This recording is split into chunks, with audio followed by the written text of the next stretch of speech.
Hi hello friends, welcome to my channel Krithika's lifestyle blogs. ಎಲ್ಲರೂ ಹೇಗಿದ್ದೀರಾ? ಎಲ್ಲರೂ ಚೆನ್ನಾಗಿದ್ದೀರಾ ಅಂತ ಭಾವಿಸ್ತಾ ಬನ್ನಿ ಇವತ್ತಿನ ಬ್ಲಾಗ್ ಸ್ಟಾರ್ಟ್ ಮಾಡೋಣ. ಇವತ್ತಿನ ಬ್ಲಾಗ್ ಬಂದು ಸುಮ್ಮನೆ ಶೆಡ್ಡಿಗೆ ಹೋಗ್ದಿದ್ದಕ್ಕೆ ಮುಂಚೆ ನಂದು ಏನು ಕೆಲಸ ಇರುತ್ತೆ ಅದನ್ನು ನಿಮ್ಮ ಜೊತೆ ನಾನು ಶೇರ್ ಮಾಡ್ಕೊಳ್ತಾ ಇದ್ದೀನಿ. ಮೊದಲಿಗೆ ಇಡ್ಲಿ ಪಾತ್ರೆ ಇಳಿಸಿದ್ದೆ ಇಡ್ಲಿ ಮಾಡೋದಕ್ಕಂತ ಹೇಳ್ಬಿಟ್ಟು. ಅದು ಇಡ್ಲಿ ದಿನ ಮಾಡಲ್ವಲ್ಲ, ಸೊ ಹಂಗಾಗಿ ಪಾತ್ರೆ ಎತ್ತಿ ಮೇಲೆ ಇಟ್ಬಿಡ್ತೀನಿ.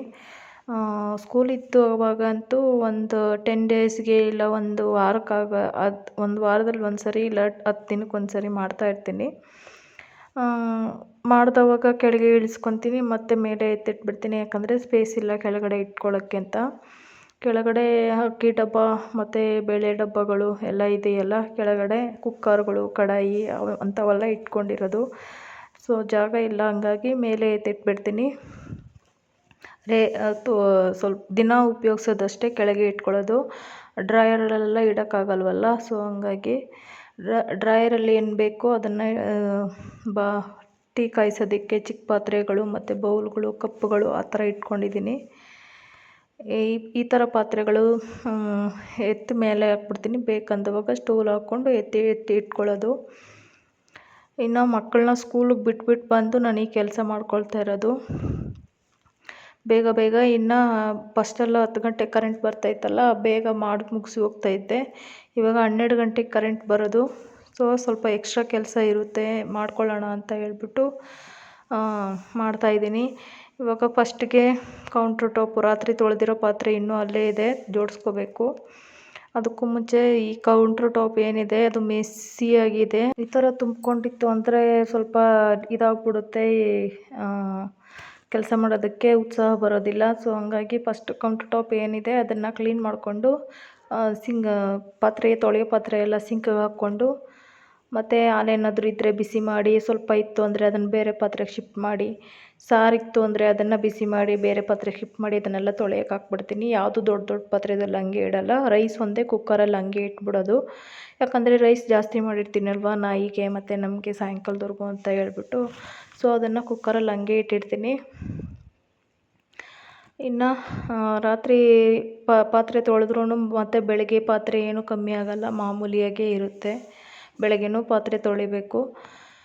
ಯಾಕಂದರೆ ಬೆಳಗ್ಗೆ ಟೀ ಮಾಡಿ ಮತ್ತು ಬ್ರೇಕ್ಫಾಸ್ಟ್ ಎಲ್ಲ ಮಾಡಿರ್ತೀನಿ ಅಲ್ವಾ, ಸೊ ಹಾಗಾಗಿ ಪಾತ್ರೆ ಜಾಸ್ತಿನೇ ಇರುತ್ತೆ. ರಾತ್ರಿ ತೊಳೆದಿರೋ ಪಾತ್ರೆನ ಹಂಗೆ ಡೈರೆಕ್ಟಾಗಿ ತೊಳೆದ್ಬಿಟ್ಟು ಹಂಗೆ ಬಾರ್ಲಾಕಲ್ಲ, ಬಟ್ಟೆಲಿ ಒರೆಸಿ ಒಣಗಿಸಿ ಆಮೇಲೆ ಎತ್ತಿಟ್ಕೊಳ್ಳೋದು. ಸೊ ಅದೆಲ್ಲ ಪ್ರೊಸೆಸ್ ಜಾಸ್ತಿ ಆಗುತ್ತೆ. ಬೆಳಗ್ಗೆ ತೊಳೆದಿದ್ದನ್ನು ಸಂಜೆ ಜೋಡಿಸ್ಕೊಳ್ಳೋದು, ರಾತ್ರಿ ತೊಳೆದಿರೋ ಪಾತ್ರೆನ ಬೆಳಗ್ಗೆ ಜೋಡಿಸ್ಕೊಳ್ಳೋದು, ಈ ಥರ ಮಾಡ್ತೀನಿ. ಇನ್ನು ಈ ಥರ ಕೆಲಸ ಮಾಡೋವಾಗ ಸಾಂಗ್ಸ್ ಹಾಕಿ ಬಿಟ್ಬಿಟ್ಟು ನನಗಿಷ್ಟ ಆಗಿರೋ ಸಾಂಗ್ಸು ಹಾಕಿ ಕೇಳಿಕೊಂಡು ಕೆಲಸ ಮಾಡೋದು. ಸ್ವಲ್ಪ ಬೋರ್ ಅನಿಸಲ್ಲ, ಚೆನ್ನಾಗಿ ಕೆಲಸ ಬೇಗ ಫಾಸ್ಟಾಗಿ ಮಾಡ್ಕೊಂಡು ಹೋಗ್ಬೋದು. ನನಗೆ ಹ್ಯಾಬಿಟ್ ಇದೆ. ಸಾಂಗ್ಸ್ ಅಂದರೆ ನನಗಿಷ್ಟ. ಸಾಂಗ್ ಕೇಳ್ತೀನಿ ಮತ್ತು ಹಾಡ್ತೀನಿ ಕೂಡ. ಒಬ್ಬಳೇ ಇದ್ದವಾಗಲೂ ಕೂಡ ನನ್ನಷ್ಟಕ್ಕೆ ನಾನೇ ಹಾಡ್ಕೊಂಡು ಕೆಲಸ ಮಾಡ್ಕೊಳ್ತಾ ಇರ್ತೀನಿ. ಇನ್ನು ನೋಡ್ತಾ ಇರ್ಬೋದು, ಇರೋದನ್ನೆಲ್ಲ ಎತ್ತಿ ಸಿಂಕಿಗೆ ಹಾಕಿ ಸ್ಟವ್ ಎಲ್ಲ ಒರೆಸ್ಕೊಂಡು ಹಿಂದೆಗಡೆ ಸ್ಟೈಲ್ಸ್ ಇದೆಯಲ್ಲ ಅದನ್ನೆಲ್ಲ ನೀಟಾಗಿ ಒರೆಸ್ಕೊಳ್ತಾ ಇದ್ದೀನಿ. ಇದು ಸ್ಟವ್ ಏನಿದೆಯಲ್ವಾ, ಪ್ರತಿ ಸರಿ ಒರೆಸ್ಕೊಳ್ತಾನೆ ಇರಬೇಕು. ಈಗ ಒರೆಸಿ ಮತ್ತೆ ಏನಾನ ಇಟ್ಬಿಟ್ಟು ಯಾಮಾರಿದ್ರೆ ಅಂದರೆ ಮತ್ತೆ ಹಾಲು ಉಕ್ಕಿರುತ್ತೆ. ಸ್ಟವ್ ಯಾವಾಗಲೂ ಒರೆಸ್ಕೊಳ್ಳೋದು ಕೆಲಸ ಇದ್ದಿದ್ದೆ. ಇನ್ನು ಇವಾಗ ಸೋಷಿಯಲ್ ಮೀಡ್ಯಾದಲ್ಲಿ 2 ದಿನದಿಂದ ವೈರಲ್ ಆಗ್ತಾ ಇರೋ ವಿಡಿಯೋ ಬಂದು ಅರ್ಧ kg ಗೋಲ್ಡು ಮತ್ತು ಅರ್ಧ kg ಬೆಳ್ಳಿ ಇದೆಲ್ಲ ಕೊಟ್ಟೆ, ಚಿಂತಂತ ಮಗಳನ್ನ ಕೊಟ್ಟು ಮದುವೆ ಮಾಡಿದೆ ಅಂತ ಒಬ್ಬ ತಾಯಿ ಹೇಳ್ತಾಯಿದ್ರು. ಆ ವಿಡಿಯೋ ನೋಡಿ ನನಗಂತೂ ತುಂಬಾ ಒಂಥರ ಮನಸ್ಸಿಗೆ ಬೇಜಾರಾಯಿತು. ಮಕ್ಕಳನ್ನ ನೋಡಿ ಹೊಟ್ಟೆಯಲ್ಲಿ ಏನೋ ಬೆಂಕಿ ಬಿದ್ದಂಗೆ ಆಗಿತ್ತು. ಸರಿಯಾಗಿ ಒಂಥರ ಇದೇ ಇರಲಿಲ್ಲ. ಅವರು ಹೇಳ್ತಾಯಿದ್ರು ಆ ವಿಡಿಯೋದಲ್ಲಿ, ಅವ್ರ ತಂದೆನೋ ಯಾರೋ, ಸಿಟಿಗೆ ಕೊಡಬೇಡಿ ಹೆಣ್ಮಕ್ಕಳನ್ನ, ಹಳ್ಳಿಗೆ ಕೊಟ್ಟು ಮದುವೆ ಮಾಡಿ ಅಂತ. ಇಲ್ಲಿ ಸಿಟಿ ಮತ್ತು ಹಳ್ಳಿ ಅಂತ ಪ್ರಶ್ನೆ ಬರೋದಿಲ್ಲ. ಯಾಕಂತಂದರೆ ಸಿಟಿಯಲ್ಲಿ ಒಬ್ಬರ ವಿಷಯಕ್ಕೆ ಒಬ್ಬರು ಹೋಗೋದಿಲ್ಲ, ಮತ್ತು ಗುಂಪು ಕಟ್ಕೊಂಡು ಮಾತಾಡೋದಿಲ್ಲ. ಅವ್ರ ಮನೆ ಆಯಿತು, ಅವ್ರ ಕೆಲಸ ಆಯಿತು, ಬಾಗಿಲು ಹಾಕ್ಕೊಂಡು ಒಳಗೆ ಇರ್ತಾರೆ. ಆದರೆ ಹಳ್ಳಿಯಲ್ಲಿ ಹಂಗಲ್ಲ. ಸ್ವಲ್ಪ ಅವ್ರಿಗೇನಾನ ಅವ್ರ ಮೇಲೆ ಇದಿತ್ತು ಅಂದರೆ ಸಾಕು, ಅವ್ರ ಮೇಲಿಂದ ಇನ್ನೊಬ್ರಿಗೆ ಹೇಳೋದು, ಇನ್ನೊಬ್ಬರಿಂದ ಇನ್ನೊಬ್ರಿಗೆ ಬಂದು ಹೇಳೋದು, ಗುಂಪು ಕಟ್ಕೊಂಡು ಒಬ್ಬರ ಬಗ್ಗೆ ಮಾತಾಡೋದು, ಮತ್ತು ಹೊಟ್ಟೆ ಕಿಚ್ಚು ಒಬ್ಬರು ಬೆಳೀತಾ ಇದ್ದಾರೆ ಅಂತಂದರೆ ಹೊಟ್ಟೆ ಕಿಚ್ಚು ಪಟ್ಕೊಂಡು ಪಡೋರು ಎಲ್ಲ ಹಳ್ಳಿಲೇ ಜಾಸ್ತಿ. ನೀವು ಅಂದ್ಕೊಂಡಿರ್ಬೋದು, ಬಟ್ ನನಗೆ ಎಕ್ಸ್ಪೀರಿಯೆನ್ಸ್ ಆಗಿದೆ. ಯಾಕಂತಂದರೆ ಸಿಟಿಯಲ್ಲಿ ಎಲ್ಲೆಲ್ಲಿಂದನೋ ಬಂದು ಯಾರ್ಯಾರೋ ಸೆಟಲ್ ಆಗಿರ್ತಾರೆ. ಅವ್ರಿಗೂ ನಮಗೂ ಏನೂ ಸಂಬಂಧ ಇರಲ್ಲ. ಸೊ ಹಂಗಾಗಿ ಅವ್ರ ಪಾಡ್ಗೆ ಅವ್ರು ಇರ್ತಾರೆ. ಆದರೆ ಹಳ್ಳೀಲಿ ಹಂಗಲ್ಲ, ಎಲ್ಲ ರಿಲೇಟಿವೇ ಆಗಿರ್ತಾರೆ. ದೊಡ್ಡಪ್ಪ ಚಿಕ್ಕಪ್ಪ ಮಕ್ಕಳೇ ಆಗಿರ್ತಾರೆ, ದಾಯಾದಿಗಳೇ ಆಗಿರ್ತಾರೆ. ಅವರು ಕೂಡ ನಮ್ಮ ಒಳ್ಳೆಯದನ್ನು ಬಯಸೋದಿಲ್ಲ ಮನಸಾರೇನು. ಯಾಕಂತ ಹೇಳ್ತಾ ಇದ್ದೀನಂದರೆ ನನಗೆ ಎಕ್ಸ್ಪೀರಿಯೆನ್ಸ್ ಆಗಿದೆ. ನಾನು ಎಲ್ರ ಬಗ್ಗೆ ಹೇಳ್ತಾ ಇಲ್ಲ, ಆದರೆ ನನಗೇನು ಅನಿಸುತ್ತೆ ಅದನ್ನು ನಾನಿಲ್ಲಿ ಮಾತಾಡ್ತಾ ಇದ್ದೀನಿ. ನಾನೇ ಏನು ಎಲ್ಲದರಲ್ಲೂ ಅಷ್ಟೇನೆ. ಈಗ ನಾವು ಫಸ್ಟು ಹಸುಗಳು ಇಲ್ಲಿ ಮನೆ ಹತ್ರ ಕಟ್ಟಾಕ್ತಾ ಇದ್ವಲ್ಲ, ಆವಾಗ ಮನೆಯಿಂದ ಹಿಡ್ಕೊಂಡೋಗಿ ಆ ಕಡೆ ಬೀಡಲ್ಲಿ ಕಟ್ಟಾಕ್ತಾ ಇದ್ವಿ. ಆ ಬೀಡಲ್ಲಿ ಇವರು ಹಸುಗಳಿಂದನೇ ಬೆಳೆಯೋದು ಅಂತ ಹೇಳ್ಬಿಟ್ಟು ಹೊಟ್ಟೆ ಕಿಚ್ಚು ಪಟ್ಕೊಂಡು ಹಸುಗಳ ಹತ್ರ ನಿಂಬೆಹಣ್ಣು ತುಳಿಯೋದು, ಮೊಟ್ಟೆ ಹೊಡೆಯೋದು, ಈ ಥರ ಎಲ್ಲ ಮಾಡ್ತಾಯಿದ್ರು. ಬೇರೆ ಯಾರೆಲ್ಲ ನಮ್ಗೆ ಗೊತ್ತಿರೋರೆ, ನಮ್ಮ ರಿಲೇಟಿವ್ಸೇ ಆಗಬೇಕು. ಇದನ್ನೆಲ್ಲ ಏನು ಹೇಳೋಕ್ಕಾಗುತ್ತೆ ಹೇಳಿ. ಹಂಗಾಗಿ ಸಿಟಿ ಬೆಟರು, ಸಿಟಿ ಇದು ಹಳ್ಳಿ ಜೀವನ ಬೆಟರು ಅಂತ ಹೇಳೋರಿಗೆ ನಾನು ಈ ಮಾತು ಹೇಳ್ತಾ ಇದ್ದೀನಿ.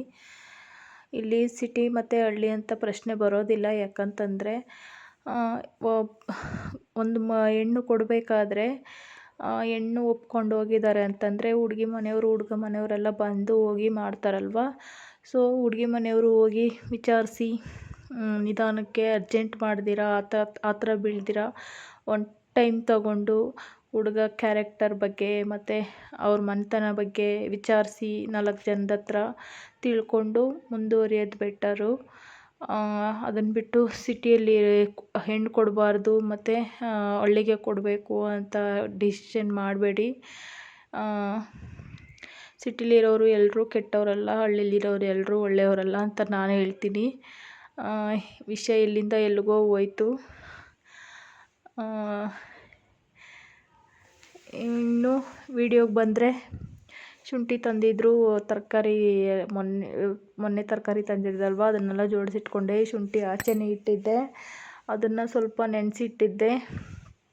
ಇದು ಶುಂಠಿ ಕ್ಲೀನ್ ಮಾಡೋದಕ್ಕಂತಲೇ ಇಟ್ಕೊಂಡಿರೋ ಬ್ರಷ್ಷು, ಬೇರೆ ಏನೂ ಕ್ಲೀನ್ ಮಾಡಲ್ಲ ಇದರಲ್ಲಿ. ಮತ್ತು ಈ ಪಾತ್ರೆ ಕೆಳಗಡೆ ಏನಾನ ಕಲೆ ಆಗಿರುತ್ತಲ್ವ, ಅದು ಉಜ್ಜಕ್ಕೆ ಮಾತ್ರ ಈ ಬ್ರಷ್ಷು. ಶುಂಠಿ ಈ ಥರ ಕ್ಲೀನ್ ಮಾಡಿಕೊಂಡ್ರೆ ಸಿಪ್ಪೆ ತೆಗಿಯೋಷ್ಟೇ ಇರಲ್ಲ, ಅಷ್ಟು ಚೆನ್ನಾಗಿರುತ್ತೆ. ಈ ಥರ ಸ್ವಲ್ಪ ಹೊತ್ತು ನೀರಲ್ಲಿ ನೆನೆಸಿಟ್ಬಿಡ್ಬೇಕು, ಒಂದು ಸ್ವಲ್ಪ ಹೊತ್ತು ಇಟ್ಬಿಡ್ಬೇಕು ಸೈಡಿಗೆ. ಅದನ್ನು ಆಮೇಲೆ ಈ ಥರ ನೀರಲ್ಲಿ ಬ್ರಷ್ ಮಾಡಿ ನೀಟಾಗಿ ತೊಳ್ಕೊಂಡ್ರೆ ಮಣ್ಣೆಲ್ಲ ನೀಟಾಗಿ ಹೋಗ್ಬಿಟ್ಟಿರುತ್ತೆ. ನಾವೇನಾದರೂ ಅಡುಗೆಗೆ ಬಳಸ್ಕೊಳ್ಳೋವಾಗ ಸಿಪ್ಪೆ ಸಮೇತ ಹಾಕಿದ್ರೂ ಏನೂ ತೊಂದರೆ ಇಲ್ಲ, ಅಷ್ಟು ಕ್ಲೀನಾಗಿರುತ್ತೆ. ನೋಡ್ತಾ ಇರ್ಬೋದು. ಇನ್ನು ಸ್ಕೂಲ್ ಬಂತಲ್ವ, ಸೊ ನಾನು ಶುಂಠಿ ಸ್ವಲ್ಪ ಜಾಸ್ತಿನೇ ತರಿಸ್ಕೊಂಡಿದ್ದೆ. ಯಾಕಂತಂದರೆ ಶುಂಠಿ ಬೆಳ್ಳುಳ್ಳಿ ಪೇಸ್ಟು ನಾನು ಹೊರಗಡೆ ತರೋದಿಲ್ಲ, ಮನೆಯಲ್ಲೇ ಮಾಡ್ಕೊಳ್ತೀನಿ. ಹಂಗಾಗಿ ಶುಂಠಿ ಸ್ವಲ್ಪ ಬೆಳ್ಳುಳ್ಳಿ ಕ್ಲೀನ್ ಮಾಡಿ ಇಟ್ಕೊಂಡ್ರೆ ಬೇಗ ಮಾಡ್ಕೋಬೋದು ಅಂತ ಹೇಳ್ಬಿಟ್ಟು ಕ್ಲೀನ್ ಮಾಡ್ಕೊಳ್ತಾ ಇದ್ದೀನಿ. ಇನ್ನು ಇದೆಲ್ಲ ಆಚೆ ಕಡೆ ಬಿಸಾಕಬೇಕು ಕಸ ಅಂತ ಹೇಳ್ಬಿಟ್ಟು ಕವರ್ಗೆ ತುಂಬಿಕೊಂಡು ಎತ್ಕೊಂಡು ಹೋಗೋಣ ಅಂತ ಹೇಳ್ಬಿಟ್ಟು ಕವರ್ಗೆ ಡೈರೆಕ್ಟಾಗಿ ಹಾಕ್ಕೊಳ್ತಾ ಇದ್ದೀನಿ. ಇದೆಲ್ಲ ಗುಡಿಸ್ಕೊಂಡಿದ್ದಾದಮೇಲೆ ಇನ್ನು ಮನೆ ಒರೆಸೋ ಕೆಲಸ. ಮನೆ ಒರೆಸಿ ಮತ್ತು ನಾಯಿಗೆ ಸ್ಯಾಂಡಿ ಇದೆಯಲ್ಲ, ಅದಕ್ಕೆ ಅನ್ನ ಇಟ್ಬಿಟ್ಟು ನಾನು ಬ್ರೇಕ್ಫಾಸ್ಟ್ ತಿನ್ನೋಂಗಿದ್ರೆ ತಿಂತೀನಿ, ಇಲ್ಲಾಂತಂದರೆ ಬಾಕ್ಸಲ್ಲಿ ಹಾಕ್ಕೊಂಡು ಹೋಗ್ಬಿಡ್ತೀನಿ. ಒಂದೊಂದು ದಿನ ಟೀ ಕುಡ್ದಿರ್ತೀನಲ್ವ, ಹೊಟ್ಟೆ ಹಶ್ವಾಗೋದಿಲ್ಲ. ತಿರ್ಗಾ ಅಲ್ಲಿಂದ ಬಂದು 2:30, 2:45 ಹಂಗೆ ಬರ್ತೀನಲ್ವ, ಆವಾಗ ಬ್ರೇಕ್ಫಾಸ್ಟ್ ಮಾಡ್ಕೊಳ್ತೀನಿ. ಎಲ್ಲ ದಿನ ಒಂದೇ ಥರ ಇರುತ್ತೆ ಅಂತ ಹೇಳೋಕ್ಕಾಗೋದಿಲ್ಲ. ಹೆಂಗಂದರೆ ಹಂಗೆ. ಇನ್ನು ನಾನು ಆವಾಗಲೇ ಹೇಳಿರೋ ಪ್ರಕಾರ ಹಳ್ಳಿ ಜೀವನ, ಸಿಟಿ ಜೀವನ ಅಂತ ಟಾಪಿಕ್ ಬಗ್ಗೆ ಮಾತಾಡಿದ್ನಲ್ವ, ಹಳ್ಳಿನೇ ಆಗಲಿ ಸಿಟಿನೇ ಆಗಲಿ ಹಿಂದೆ ಮುಂದೆ ಯೋಚನೆ ಮಾಡಿ ಮದುವೆ ಮಾಡಿ ಕೊಡಿ. ಸಿಟೀಲಿ ಸಿಟಿಗೆ ಕೊಡಬೇಕಾಯಿತ್ತು ಅಥವಾ ಹಳ್ಳಿಗೆ ಕೊಡಬೇಕಾಯಿತ್ತು ಅಂತ ಇದು ಮಾಡಬೇಡಿ. ಯಾರೇ ಆಗಲಿ ಹೆಣ್ಣು ಹೋಗಿ ನಾವು ಹೆಣ್ಮಕ್ಳು ಅಲ್ಲಿ ಹೋಗಿ ಬಾಳ್ಬೇಕಲ್ವ. ಸೊ ಅವ್ರ ಮನೆತನ ಮತ್ತು ಅವ್ರ ಇದು ಎಲ್ಲ ನೋಡಿ ಮಾಡಿ ಹುಡ್ಗಿನ ಕೊಡಿ. ನಾನು ಮಾತಾಡಿದಲ್ಲಿ ಏನಾನ ತಪ್ಪಿತ್ತು ಅಂದರೆ ಅಥವಾ ಯಾರಿಗಾದ್ರೂ ಹರ್ಟ್ ಆಗಿತ್ತು ಅಂದರೆ ಕ್ಷಮೆ ಇರಲಿ ಅಂತ ಹೇಳ್ತೀನಿ. ಹಂಗೆ ನಾನು ಮಾತಾಡಿದ್ದು ಕರೆಕ್ಟು ಅಂತಂದರೆ ಯಾರಿಗಾದ್ರೂ ಇಷ್ಟ ಆಗಿತ್ತು ಅಂದರೆ ನೀವು ಮಾತಾಡಿದ್ದು ಸರಿ ಅಂತಂದರೆ ಕಮೆಂಟ್ ಸೆಕ್ಷನಲ್ಲಿ ತಿಳಿಸಿ. ಇನ್ನು ಇವತ್ತಿನ ವಿಡಿಯೋ ಇಷ್ಟೇ. ಈ ವಿಡಿಯೋ ಏನಾದರೂ ನಿಮಗೆ ಇಷ್ಟ ಆಗ್ತಿದ್ರೆ ಸಬ್ಸ್ಕ್ರೈಬ್ ಮಾಡ್ಕೊಳ್ಳಿ, ಸಪೋರ್ಟ್ ಮಾಡಿ. ಹಾಗೆ ಇಲ್ಲಿ ತನಕ ಯಾರು ಸಪೋರ್ಟ್ ಮಾಡಿದ್ದೀರಾ ಅವ್ರಿಗೆಲ್ಲ ತುಂಬಾ ಥ್ಯಾಂಕ್ಸ್ ಅಂತ ಹೇಳ್ತೀನಿ. ಫ್ರೆಂಡ್ಸ್ ಆ್ಯಂಡ್ ಫ್ಯಾಮಿಲಿಗೆ ಶೇರ್ ಮಾಡ್ಕೊಳ್ಳಿ. ಹಾಗೆ ನಿಮ್ಮ ಅನಿಸಿಕೆ ಅಭಿಪ್ರಾಯಗಳನ್ನು ಕಮೆಂಟಲ್ಲಿ ತಿಳಿಸಿ. ಒಂದು ಲೈಕ್ ಕೊಡೋದು ಮಾತ್ರ ಮರಿಬೇಡಿ. ನಿಮ್ಮ ಲೈಕಿಂದ ನನಗೆ ಇನ್ನೂ ಇನ್ಸ್ಪಿರೇಷನ್ ಜಾಸ್ತಿ ಆಗುತ್ತೆ. ಸಿಗೋಣ ನೆಕ್ಸ್ಟ್ ವ್ಲಾಗಲ್ಲಿ. Thanks for watching. ಬಾಯ್.